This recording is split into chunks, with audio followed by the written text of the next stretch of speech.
this is Josh. So the U.S. Air Force has just retired the KC-10. So I decided to throw this together for y'all, as FlightGear's DC-10 KC-10 hasn't been updated in over 10 years, and honestly was of pretty poor quality. So this is my quick attempt at it. Now, I should note, this is not study level, and this is not a project in active development. The reason for this is the poor state of the flight deck. I am not nearly good enough at 3D modeling to help with that. I'm a systems guy, I'm a flight modeling guy, I'm not a 3D guy.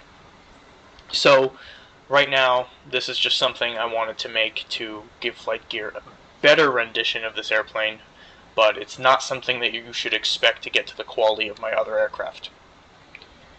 That being said, I have done some improvements, so you can see on the 3D model here I've added some better landing gears. These are based off the ones in the MD-11.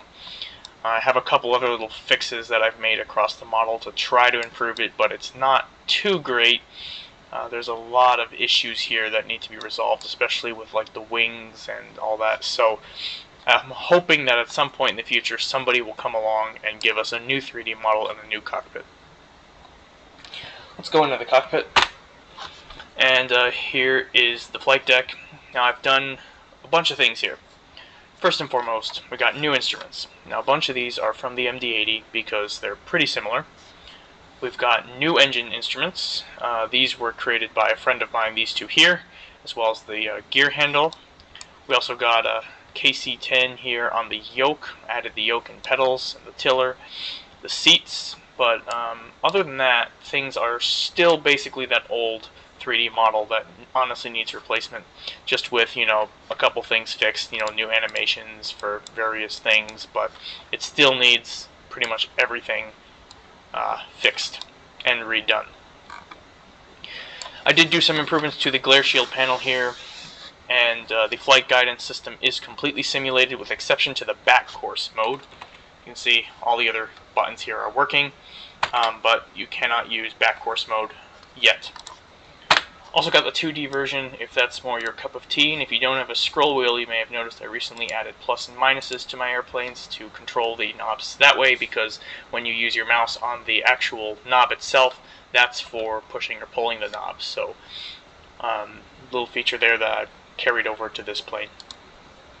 If you're not sure how to use this system, but you've flown my MD-80 before, then you should be able to adapt to this quickly, because they're very similar. In fact, I'm pretty sure that the MD-80 DFGS is based on this system here. So they're pretty similar, and the same goes with the thrust computer here. They are very similar, so it should be at home. Now, if you haven't flown my MD-80, documentation menu right here. I've got two PDFs in there. One's on the flight guidance system, the autoflight, and the FCCs. And one is on the thrust rating computer and managing thrust limits with the engines. We got both CF6s and JT90s implemented here. So on those engines, to be specific, so these are the CF6s and the KC-10. I also implemented the Omega Tanker KDC-10, which has the JT90s. And because I did all that, I decided to throw all the passenger variants in as well, and the freighters, because why not? So regards to instrumentation, there's basic simulation of electrical power and all that, so as you can see, we've got a bunch of flags here because nothing's powered up. However, there's a couple things missing detail-wise. For example, there's no simulation of the gyro system or any type of platform like inertial guidance, so it just kind of works by magic. All you need is power. If somebody comes along and does a 3D, as I keep saying, we'll improve things, but that's how it is for now. The rest of the systems can be controlled via this. Now this is crude, I know, but I don't have that. I don't have that. There's no engineer panel. So this is what we need to do.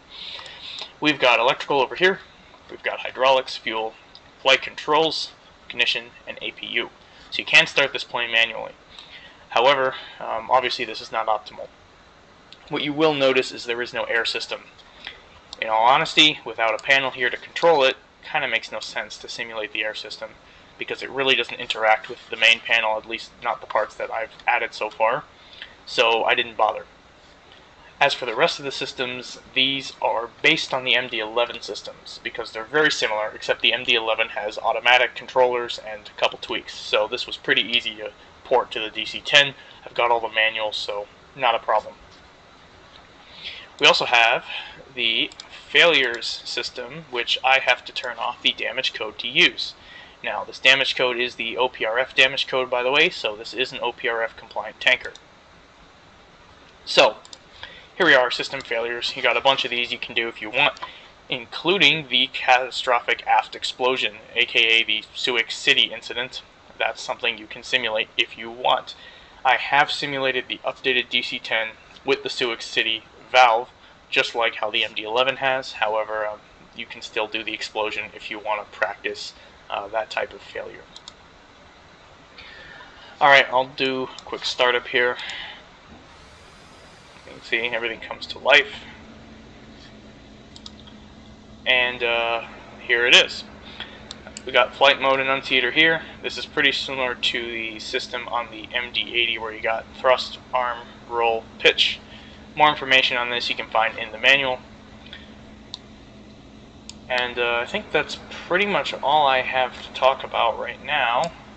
As I said, this was really just kind of cobbled together, but I really hope in some point in the future someone who's interested will 3D model a new virtual cockpit and a new exterior. That'd be really awesome, and we can give this a proper simulation. That being said, there's a couple more things I do plan to do, so it's not abandoned and I will still maintain it. For example, we need landing gear lights. It's kind of a necessity. It's something I haven't gotten to yet, but I will. And there's a couple other small things I need to fix. That's all for now. If you have any questions, let me know. Hope you enjoy.